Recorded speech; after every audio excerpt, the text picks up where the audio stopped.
Hello, everyone. Thank you for joining us this morning for the symposium session on challenges to the Canadian anti-money laundering regime. My name is Bamdad. I'm an associate at DLA Piper's Toronto office, and I'll be moderating this conversation with our amazing panelists. We've left some room towards the end of this session where we'll take some time to answer questions from the audience. So I guess we can get started. By way of background, in recent years, the federal government has increased its commitment to strengthening Canada's anti-money laundering and anti-terrorism financing regime. In order to increase the responsiveness to complex and rapidly evolving problems associated with financial crimes. This session of the symposium will cover recent and proposed changes to the Proceeds of Crime, Money Laundering and Terrorism Financing Act, which we will refer to short as the Proceeds of Crime Act.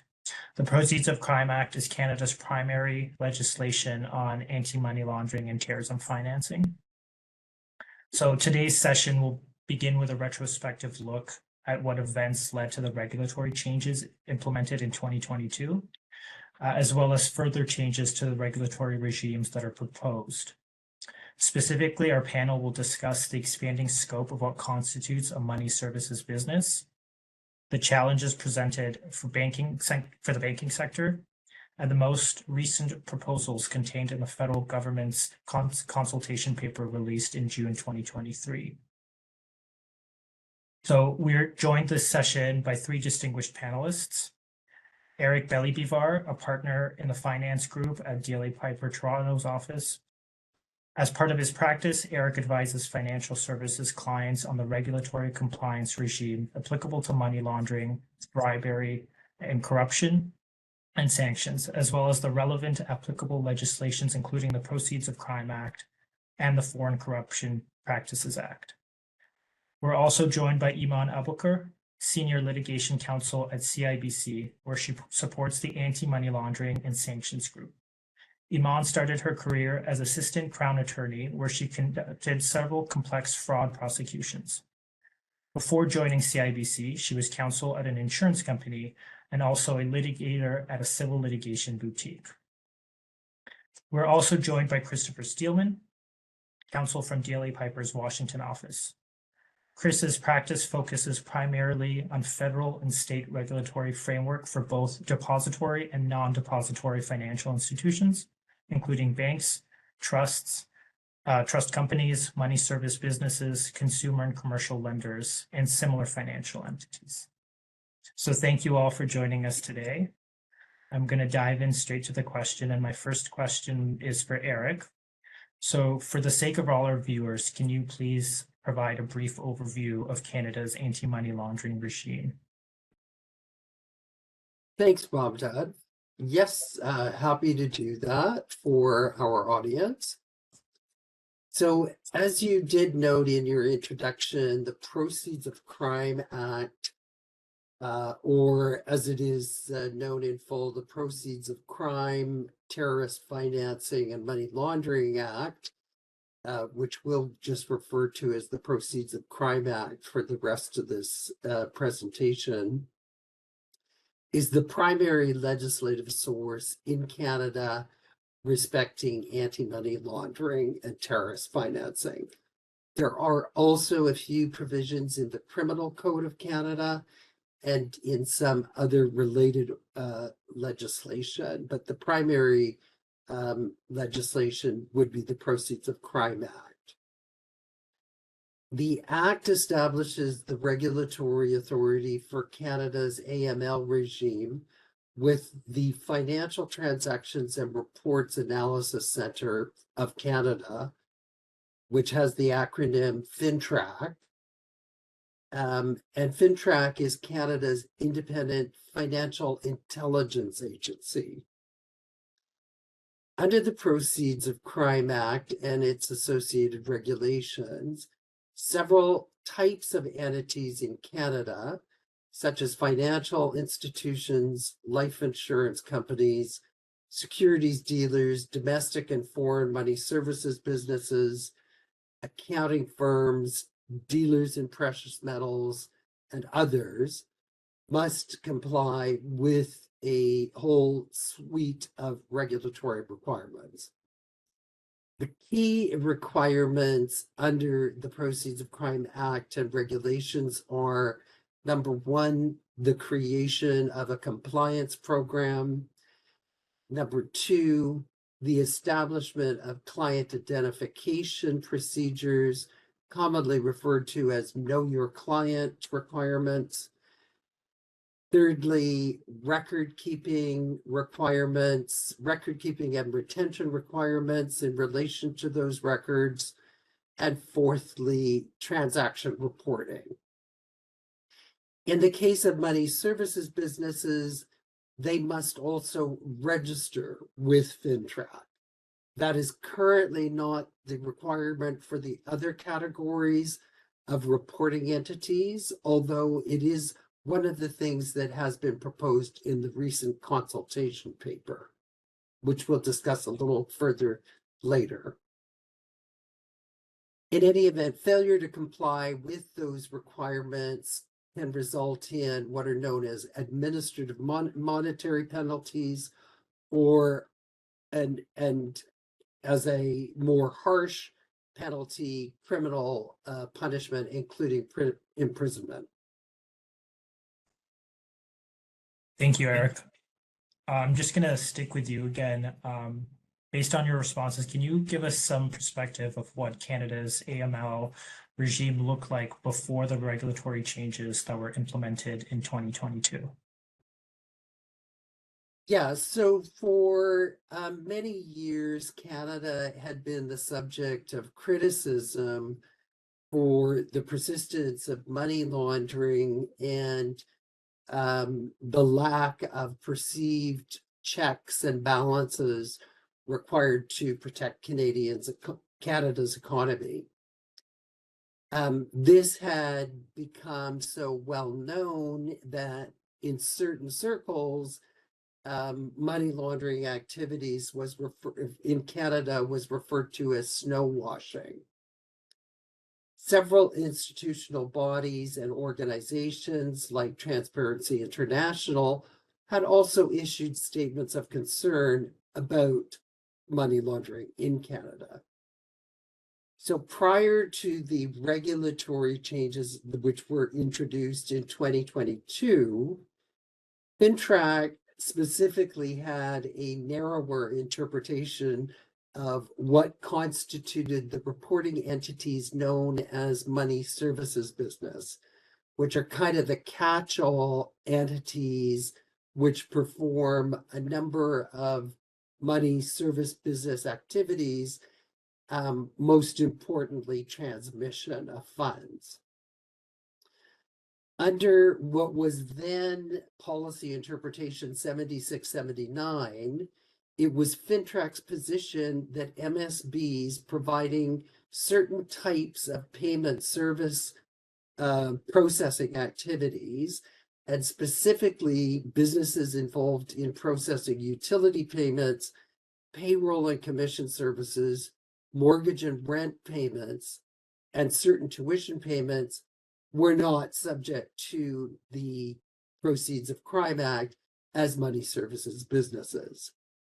That interpretation has subsequently been withdrawn. As noted, it has caused a lot of change in the environment and landscape for people that are in the payment service processing business. And it has led to a lot of question about some possibly 3,000 to 5,000 businesses in Canada as to whether or not they continue to be protected under a interpretation that the payment processing activity is corollary or ancillary to another product or service that is being offered. Thank you. Thank you, Eric. Chris, I'm going to come to you for the next question. Could you please provide us with an overview of the regulatory regime in the US? And maybe for the sake of our audience, what are some of the key differences between the Canadian and American AML regimes? Sure thing. Thanks, Bamdad.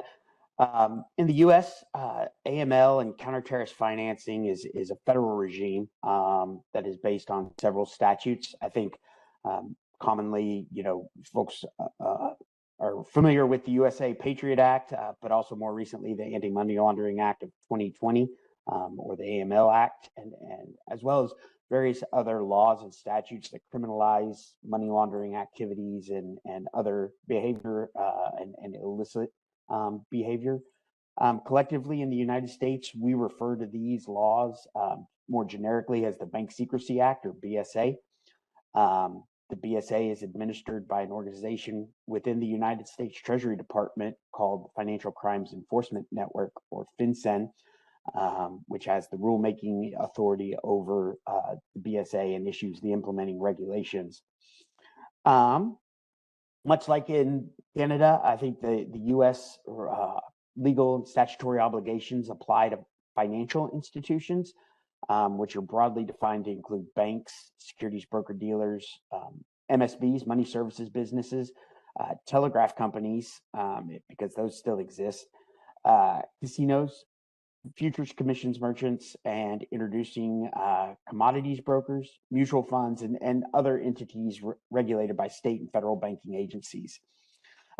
Again, much like in the Canada construct, the definition of money services business is fairly broad and captures a lot of institutions that deal in funds and currency. These include things like dealers in foreign exchange, check cashers, issuers and sellers of money orders or stored value cards, as well as money transmitters. When it comes to the regulation of MSBs in the United States, the U.S. adds a layer of complexity by having the state level licensing and financial regulatory regimes and obligations layered on top. The state level considerations often are related to consumer protection more than AML or counter-terrorist financing. For example, the states are looking to make sure that if you give money to a money transmitter at point A, that money gets to your intended recipient at point B, and making sure that you're not just handing money over to a fly-by-night fraudster. However, I think more recently, some states have incorporated BSA AML compliance obligations into the licensing regime and structure, even if that institution might arguably be exempt at the federal level.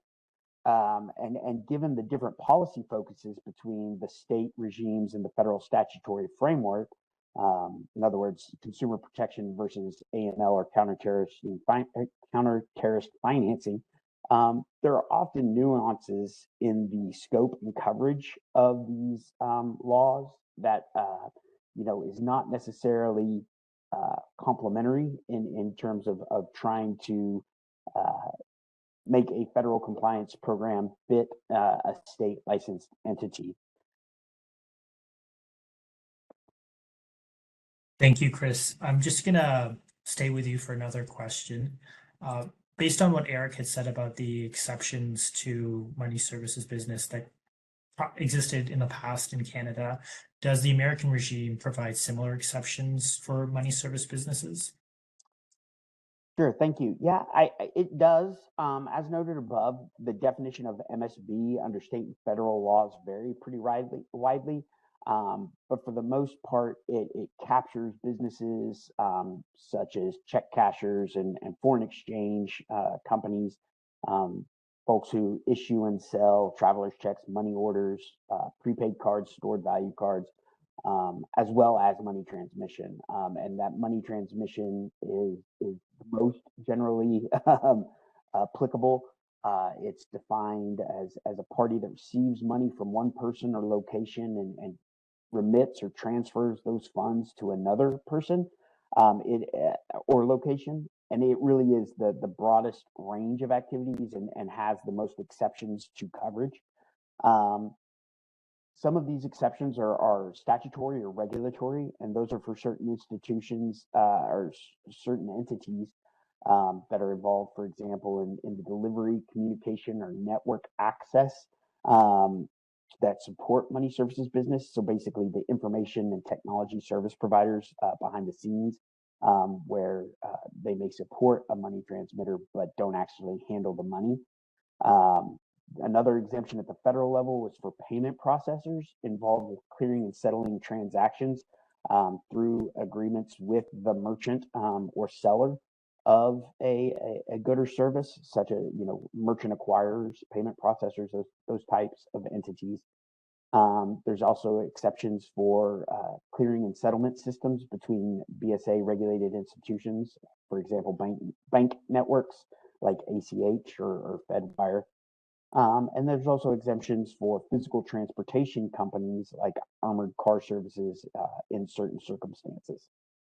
The final regulatory exemption in the U.S. that's probably the most broad is a construct referred to as we refer to it as the integral to exception, and that is for any person who, when they transmit funds, they're doing it only as integral to the sale of goods or the provision of services other than the transmission of funds itself.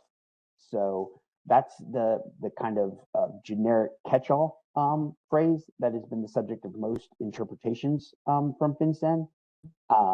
Under this exemption, an interpretation is provided that a bill payment service that merely receives money from a payer and distributes it to the underlying utility companies or billers is a money transmission, money services business engaged in money transmission, but that a debt management company that works with a borrower to renegotiate debts and amounts due to various creditors is not a money transmitter when it takes the money from the debtor and makes timely payments to that creditor. And what FinCEN held was that was integral to the larger service of the debt management company. So those are the kind of exemptions that still exist in the U.S. Thank you, Chris. That's interesting because the Canadian regime is just moving to regulate armored cars for the first time. I'm going to go to Iman for my next question. So Iman, could you please tell us what the role of Canada's federal banks are in Canada's AML regime? Sure. But I think the best way for me to do that is to talk about the 3 stages of money laundering: placement, layering, and integration. During the first stage, placement, the money launderer introduces criminal proceeds into the financial system. Often they try to do this by placing the funds into circulation through banks. The second stage of money laundering is layering, and that's when the launderer attempts to separate the illicit proceeds from their source. And they do this by creating complex layers of financial transactions to secure both the source and the ownership of the funds. One way that's done is by moving funds from one bank to another, or even from one account to another within the same bank. The third stage is integration, and in integration, the launderer uses the proceeds in what appears to be normal business or personal transactions in order to create the perception of legitimacy. This can be done by using the proceeds for a down payment on a property and then applying to a bank for a mortgage for the remaining purchase price. So as you can see, banks are important to a launderer in all 3 stages of money laundering. Because of this, the banking industry plays a key role in combating money laundering by knowing our clients and the type of transactions that they will complete.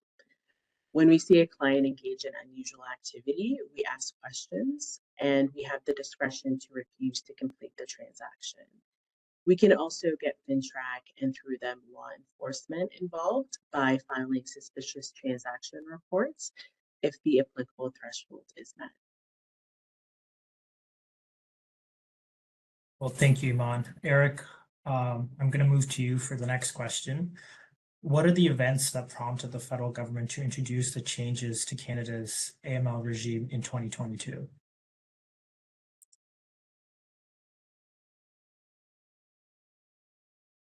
Just to give you a bit of background about those changes, primarily to the definition of or the interpretation of money services businesses that occurred very rapidly in 2022 were stemmed from or resulted from the Freedom Convoy that overtook Ottawa through a trucker convoy in the early part of 2022.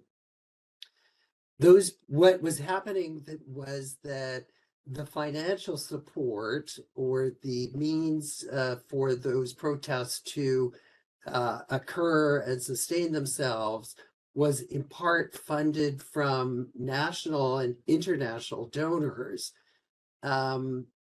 and were triggered by the mandate that cross-border truckers had to be vaccinated against COVID-19. So, pardon me, COVID-19. Those protests quickly mutated into a broader demonstration against lockdowns and other public health measures in general. Also, what was happening kind of contemporaneously was a report issued by the so-called Cullen Commission in 2022, which was the result of a British Columbia government initiative launched in 2019 to determine the location and means of money laundering, why it was happening, and how it could be prevented, which occurred in British Columbia. And over the course of 3 years of public consultation, interviews, and investigations, resulted in the so-called Cullen Commission report. That report concluded that neither the federal nor the provincial governments had an effective regime to prevent anti-money laundering or money laundering or terrorist financing in place, and that pivotal action was required by the government and regulators. Eric, thank you for that. Could you please summarize the changes that were introduced in 2022 for the audience? So as a result of those factors, in April 2022, the Department of Finance published the amendments to the Proceeds of Crime regulation, which were signaled by the earlier emergency order and the 2022 federal budget. The amendments included expansion of the interpretation of money services business to include payment service providers, the inclusion of crowdfunding platforms into the list of entities classified as MSBs. That was to address the funds being raised by the convoy protesters. And in addition, changes to the definition of electronic funds transfer, which removed exclusions previously existing for debit and credit card transactions. Thank you, Eric. Iman, I'm going to come to you for the next question. So how have banking clients reacted to these changes that were implemented in 2022? Have the changes affected business relationships with clients? So yes, Bamdad, the April 2022 amendments, unlike a lot of legislative amendments, came into effect immediately rather than on a future date. There was also no industry consultation, which is unusual. That meant that a lot of our payment service provider clients, or PSPs as I'll call them, found themselves subject to significant regulation overnight. They could no longer rely on FINTRAC's policy interpretation, exempting merchant and payment service processing from the Proceeds of Crime Act and its regulations. There's also some confusion about what type of payment service providers were subject to the new amendments. The definition of an MSB in the Proceeds of Crime Act includes an entity engaged in the business of remitting or transmitting funds. For businesses like Apple Pay, it's easier to classify them as being in the business of remitting or transmitting funds. But for companies that do not really touch the money, but only provide services to merchants or PSBs, such as software providers, more analysis is required. You have to determine their exact role within a payment services network, and the extent of their involvement in moving the money from point A to B. And there's a lot of incentive for a business not to be defined as an MSB because it comes with a significant price tag. As Eric mentioned, you have to register with FinTrack as an MSB, and you may not be eligible to do so if you have been convicted of certain offenses. You have to develop and apply written compliance policies, outlining the processes and controls you put in place to address your obligations under the Proceeds of Crime Act and its regulations. You have to train your employees about the risks and obligations of your business under the legislation. You have record keeping and reporting requirements. And most importantly, you have to submit to FinTrack examinations, which can result in significant penalties if you're found to have breached your obligations. And sometimes a difference of opinion can arise between banks and their clients regarding whether they are an MSB and have to register with FinTrack. The PSB might try to fit itself with an exemption in the legislation that the bank's AML team does not believe applies to them. And if that differing opinion cannot be resolved, it could lead to an end of the relationship. Thanks. Thank you, Iman. So Chris, I'm going to turn over to you for the next question. Based on the changes that were described and from your perspective, what are the reaction of American payment service providers who may be impacted by these changes? Yeah, thank you, Bamdad. I think, on the payment network side for card-based transactions, acquirers, payment service providers, have generally been limited in kind of the cross-border business that they can do. Network rules restricting those types of entities to be operating only within a specific geography or jurisdiction. So I'm not sure I've seen a lot of meaningful impact directly on for example, U.S. payment processors or payment service providers, though their Canadian affiliates are obviously impacted. And so, may have more broad institution-wide impact, but nothing specific to the U.S. operations. I think the more significant side would be on the non-card-based payment service providers, such as vendor invoice management companies or payroll processors, like Eric had alluded to earlier. The expanded Canadian definitions, or I guess loss of exemptions, have introduced a new level of obligations for these companies and their Canadian operations. In the U.S., at least, many of these types of companies continue to rely on the Integral 2 exemption from the BSA AML requirements, as I mentioned earlier. So this represents an area where these companies may not have a statutory or regulatory AML compliance obligation on the U.S. side.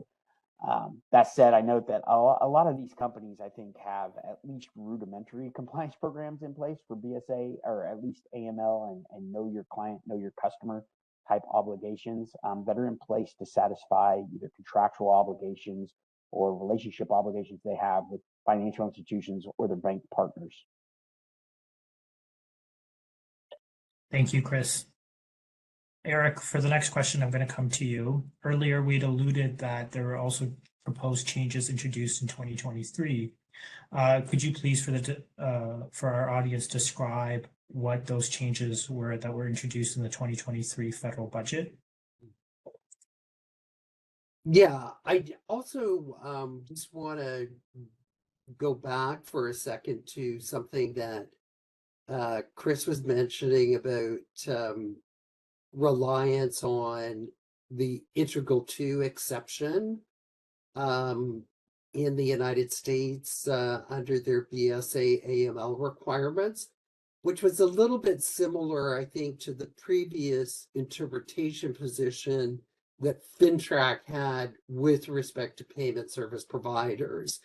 And an analysis that was performed as to whether this was simply a naked money transfer operation, or whether there was other stuff happening, like inventory management or vendor management or analysis or marketing or other things that were that made that payment processing or money transfer activity less of a core business part.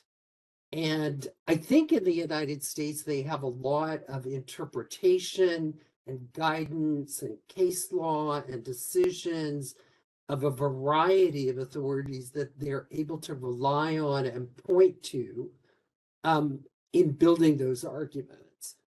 There's very little of that available to businesses operating in Canada.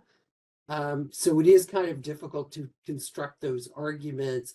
And as Iman previously noted, there's a lot of analysis that you need to do, I think, to get to the right result about statutory intent and whether or not a particular business does properly fall within the scope of the legislation.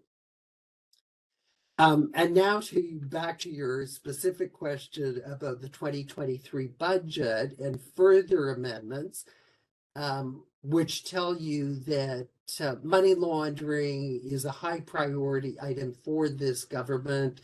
I think it's a high priority item for Canadians.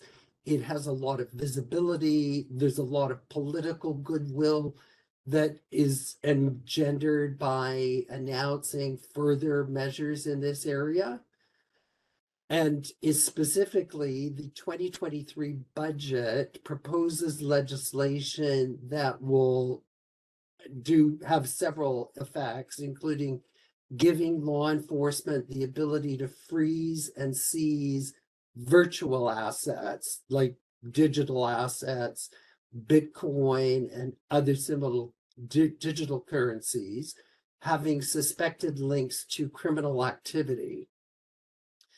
Improving financial intelligence information sharing between law enforcement and other agencies of the government, like the Canada Revenue Agency and FINTRAC. Introducing a new offense for structuring financial transactions to avoid FINTRAC reporting. This is a very interesting potential new offense that I'm not really sure how it would be applied practically. So I'm looking forward to seeing the legislation. Further, to criminalize the operation of a money services business which fails to register. So heightening the penalties for conducting those types of activities without registering with FINTRAC, and providing whistleblowing protections for employees who report information to FINTRAC, and setting up obligations for the financial sector to report sanctions-related information to FINTRAC.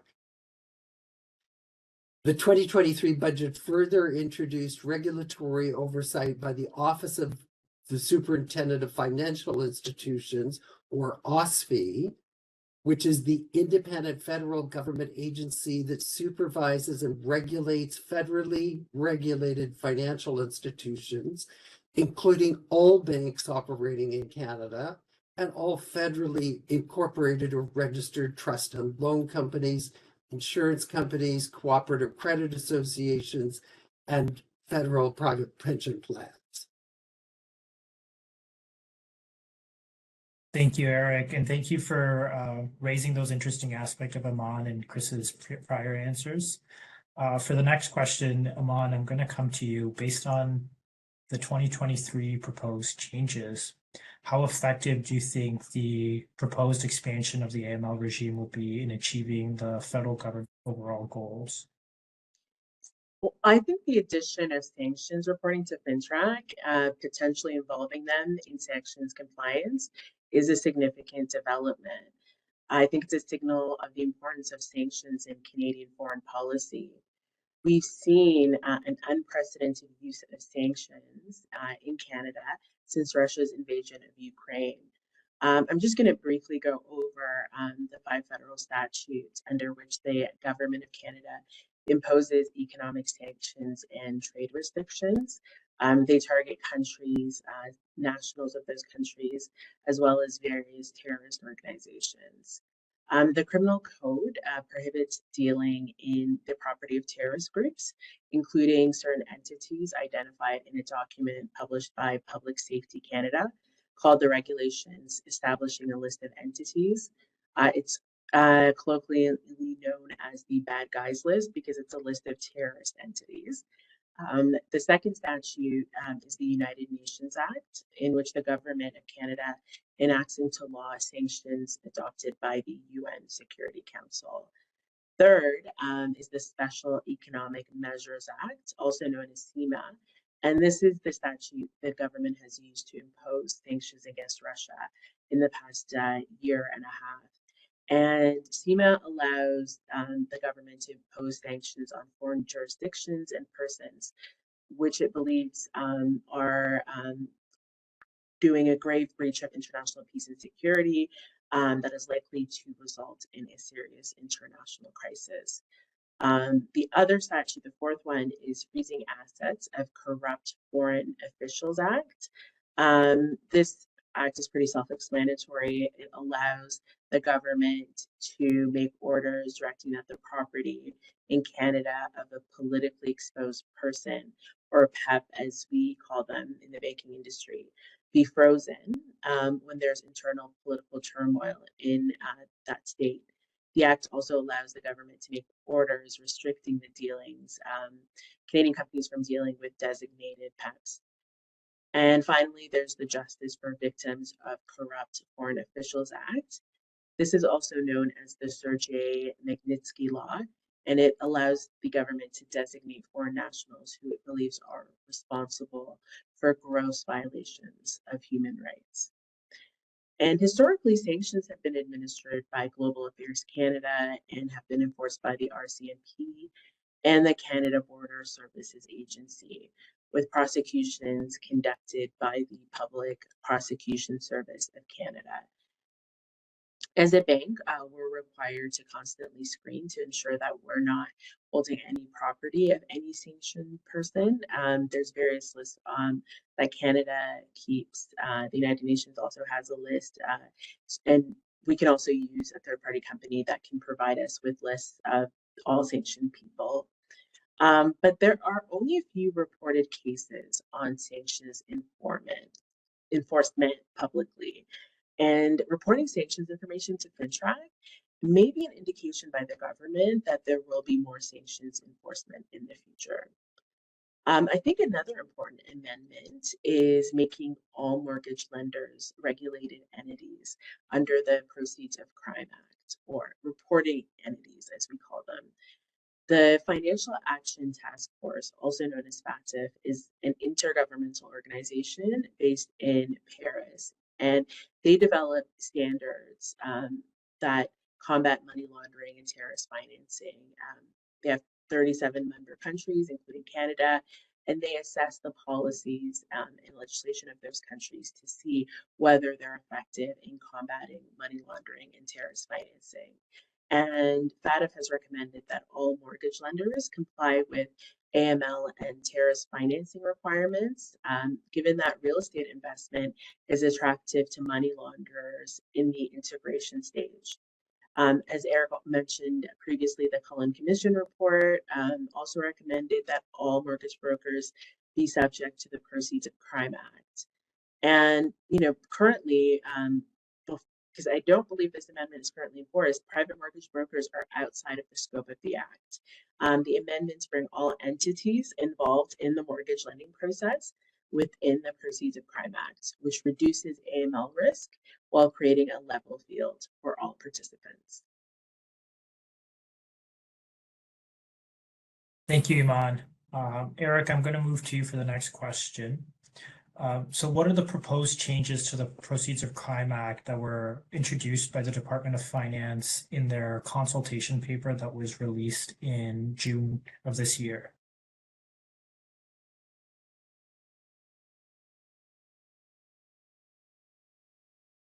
All right, I believe you're on mute, Eric. Yeah. Yes, I was starting to get some calls there, so there were a lot of ideas and proposals and thoughts contained in the consultation paper that was published in June 2023. Far beyond the scope of this presentation to enumerate all of them, but I did want to highlight some of the suggestions or proposals for further discussion, which include the following. Number one, expanding the scope of existing reporting entities, such as expanding the definition of accountants to include uncertified accountants who perform triggering activities, such as the receipt, payment, or transfer of funds. Expanding the scope of the current AML framework of the real estate sector, that would be the mortgage broker, mortgage lending activities, but also sale by owner and real estate auction platforms to be included as reporting entities. Other areas where additional sectors are being discussed as being added as subject to the act include high value goods such as automobiles, yachts, aircraft, art, or other luxury products. So under this category, you can actually conceive of handbags from certain designer brands such as Hermes and Louis Vuitton, possibly becoming some of those luxury products which vendors will require to be in compliance with anti-money laundering legislation, to the extent that that merchandise represents a cash store or value that can be transferred through the economy. Other proposals include large transactions which occur between businesses, but not between reporting entities.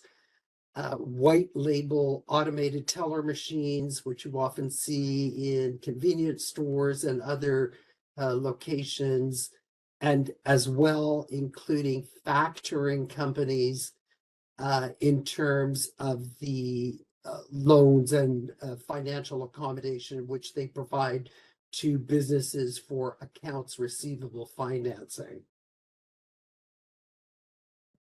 Thank you for that summary, Eric. Iman, I'm just going to go to you for the next question. So what challenges do you foresee for entities who will be subject to this expanding scope of AML regime? Thanks, Bamdad. So if you have a chance, I would review the consultation paper the federal government released this past summer. It's available online, and it's a good resource to see what the emerging risks and concerns are in the AML field, particularly in Canada.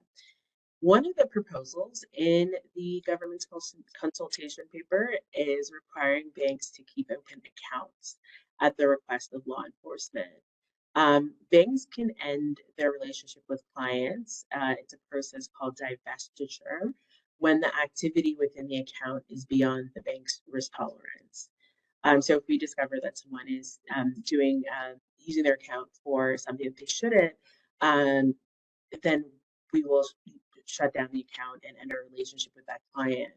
But that does pose a problem for law enforcement because the continued operation of that account does provide them with valuable information. And closing down the account can tip off the subject of their investigation.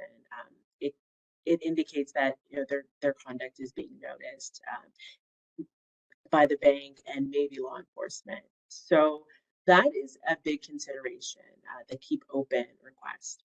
But it does conflict with one of the basic principles of the bank-client relationship, which is that just as a client can terminate its relationship with its bank, so can a bank and its relationship with a client, so long as it gives reasonable notice.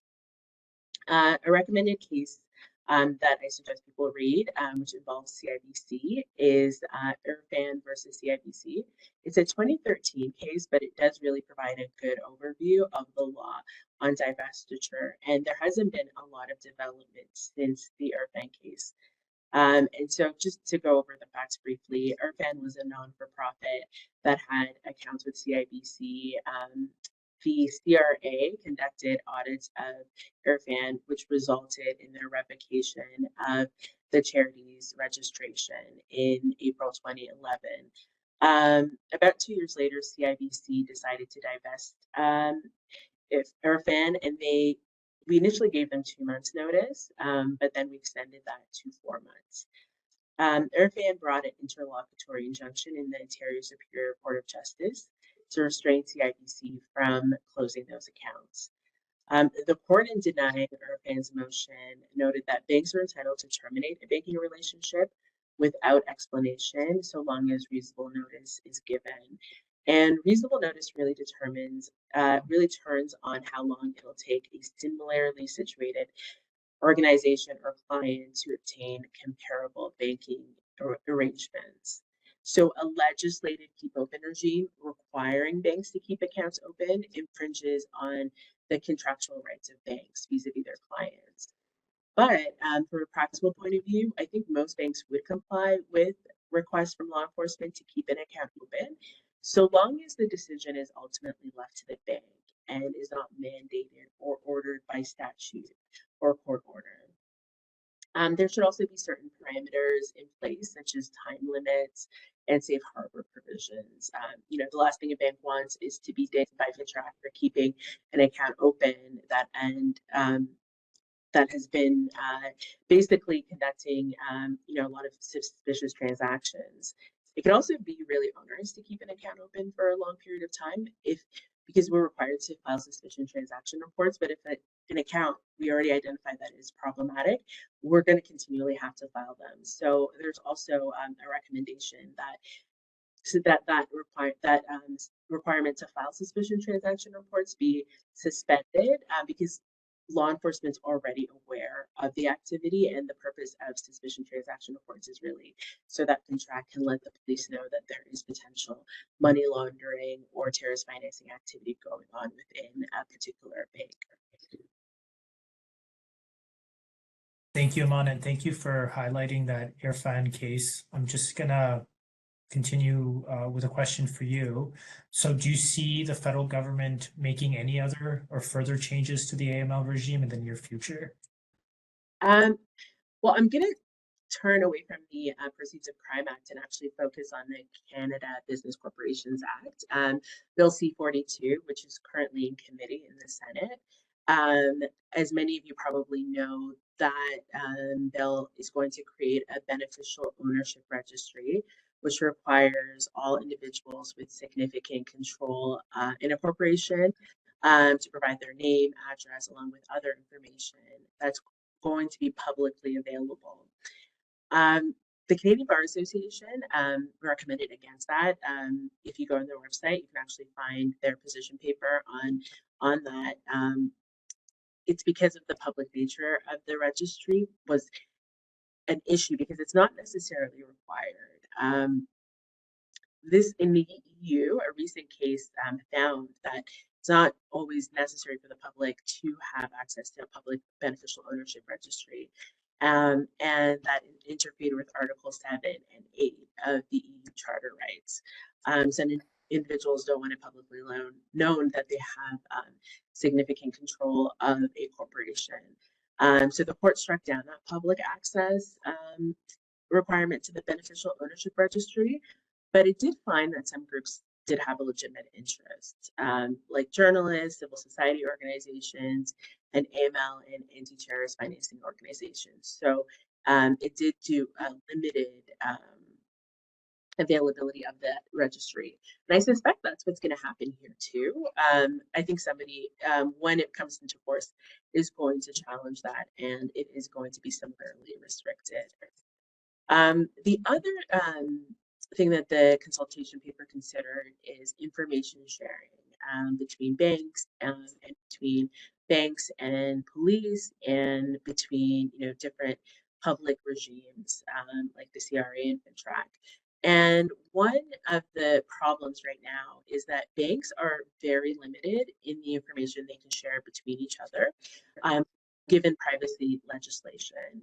There are some exceptional circumstances that are available and that you can look up in the PIPEDA Act. I won't get into that.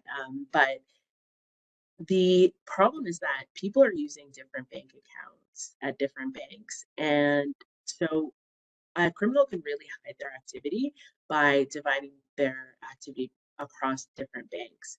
And the Canadian Bankers Association recommended legislative changes to allow banks to exchange certain data to help uncover and report the existence of complex criminal organizations and activities. I don't think that information sharing issue is commonly talked, so thank you for raising it. Eric, I'm going to come to you for the next question. Are there any concerns that provincial governments will also introduce separate regulatory regimes outside the federal AML regime? So in Canada, there are 2 provinces which have already introduced legislation applicable to money services business, one which has an operating regime, which is Quebec, and the other, which is British Columbia, which has an act, but has yet to introduce any regulations and provide any kind of a timeline as to when that legislation is going to come into effect. Those are the only 2 provinces that I'm currently aware of that are contemplating this type of legislation, which is more directed to the consumer protection, anti-fraud activity like state licensure laws than specifically to money laundering and terrorist financing. Thank you, Eric. Chris, just because you had mentioned this earlier from your perspective in the US, what challenges are presented in the US when states regulate MSB requirements? Yeah, thanks. How much time do I have to answer this question? Because in all seriousness, this is an issue for every licensed MSB in the state at the state level. Just in general, because of the relative inconsistency in the way state laws and regulatory regimes apply to the same company or the same business activity conducted on an interstate basis. And it just creates a massive barrier to implementing and developing a fully compliant program for most actors in this space. I think one of the things we've heard is compliance costs. Estimates of $2 million a year, which can stop a startup or a fintech that may be offering an innovative product or service that has a funds transfer feature to it. And they just can't afford that in the startup phase. But even then, for well-funded companies, just the compliance obligation, whether it's on the AML KYC side, where they're required to comply with something on a state level that they may not be required to comply with for various reasons at the federal level, and just making sure just the cost associated with trying to make sure that you've complied in state X and also complied in state Y, where there may be contradictory or differing interpretations on what exactly that compliance obligation is. And then I note that some of the agencies, some of the state level agencies have attempted to be helpful by forming groups or organizations that streamline or at least somewhat standardize the process that these licensed entities would have to follow. But in some instances, at least, the requirements or the obligations are actually statutory. So it would take, action by a state legislature to actually make a change that would be meaningful. So, yeah, when the states step in, things get a little onerous. Yeah, it sounds like a headache, if I may be honest. But just staying with you, Chris, what recommendations would you give for entities involved in cross-border payment services who might be impacted by these new regulatory changes or the proposed changes? Yeah, well, obviously, I'd introduce them to Eric and you and the team in Canada to help implement those. I think anytime you have regulatory changes, it's a great time to conduct an assessment of a compliance program, to reassess risks, and then make changes to programs designed to implement both the shifting landscape as well as address any shortcomings that program may have had in the past under the auspices of the regulatory change, but just going ahead and making those changes and getting into a compliant position. Thank you. I think we're running short on time, so thank you, Iman, Chris, and Eric for those insightful comments. I think we can have some time now to answer questions from the audience.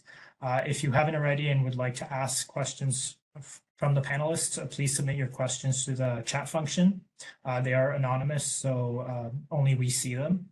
And for now, I'll also share the following presentation slide with our contact information. Should you have any specific questions, we're happy to answer those as well.